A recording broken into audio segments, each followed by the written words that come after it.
আসসালামু আলাইকুম রহমতুল্লাহি ওবরকাতুহু। আপনারা সবাই কেমন আছেন? আশা করি অনেক ভালো আছেন। আমিও অনেক ভালো আছি।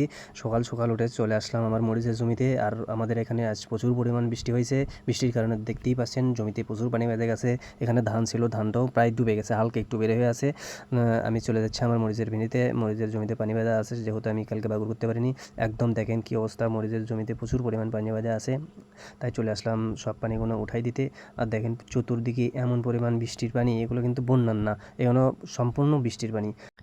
যেহেতু সবাই চতুর্দিকে ধান লাগাইছে, তাই পানিটা একটু বের হতে দেরি হচ্ছে, যার কারণে আস্তে আস্তে পানি বের হচ্ছে, চতুর্দিকে ভরে আছে। এদিকে আমার মরিচের জমিতেও ডুবে আছে। তাই দেরি না করে চলে আসলাম আমার মরিচের জমির পানিগুলো উঠাই দিতে।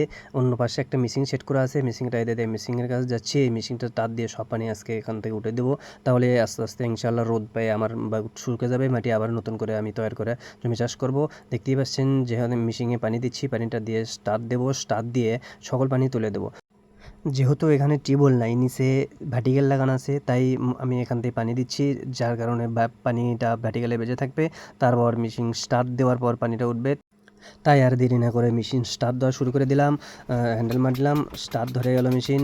পানিও ইনশাল্লাহ বের হচ্ছে, তার মানে মেশিনের আমার কোনো সমস্যা নাই। যেহেতু মেশিন মরিচের জমিতে, তাই মেশিনটা আগেই সেরে নিয়ে গেছিলাম। স্টার্ট দেওয়ার পরে পানি উঠতেছে।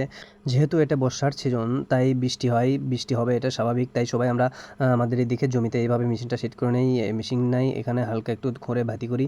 ভাতিটা করার পরে সেই পানিটা আমরা আস্তে ধীরে মেশিন দিয়ে তুলে দিই। বৃষ্টির পানি আসার সাথেই আমাদের এমনভাবে পানি ড্রেন করা থাকে যে সকল পানি আমাদের এই ভাতিতেই চলে আসবে। আর ভাতিতে আসার পর আমরা মেশিনটা স্টার্ট দিয়ে সকল পানি উঠিয়ে দিই, তাহলে মরিচের জমিটা তাড়াতাড়ি সকল পানি উঠে যাবে। তারপর ইনশাল্লাহ রোদ হওয়ার পরে আবার নতুন করে হাল বয়ে আমি মরিচের বাগুর করব। যেহেতু আমি বাগুর করতে পারিনি, সবাই বাগুর করে গাছ দিয়েছে, শুধুমাত্র আমার জমি বৃষ্টির কারণে আমি বাগুর করতে পারি নাই। ইনশাআল্লাহ আল্লাহ আবার রোদ দেওয়ার পরে, আমার মাটি শুকিয়ে যাওয়ার পরে আমি আবার চাষ করে নতুন করে বাগুর করব।